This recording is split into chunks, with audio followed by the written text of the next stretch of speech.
দেখি কতটা ভালোবাসে।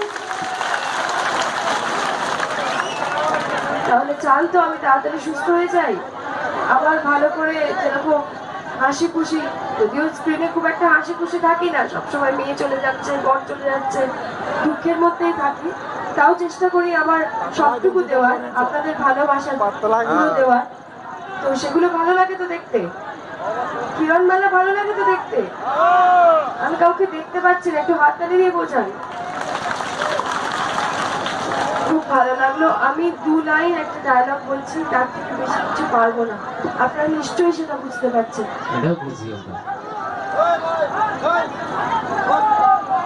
গল্পটিকে আমি বলেছিলাম, মনে আছে? 24 রাক্ষস থেকে তোমার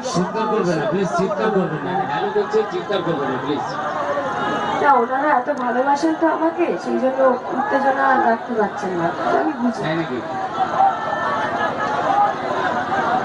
40 দিকে পর তোমার সামনে এসে দাঁড়াবে কিরণমালা, তার হাতে থাকবে মারণাস্ত্র, তার চোখে থাকবে প্রতিশোধের আগুন।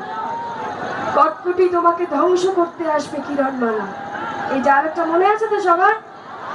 হাততালি কোথায়? ঠিক আছে, এবার আমার বিদায় দিতে হবে, নাহলে এখানেই আমি অজ্ঞান হয়ে পড়ে যাবো।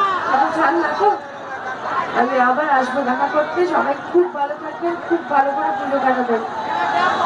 সবাইকে বিদায় জানাই।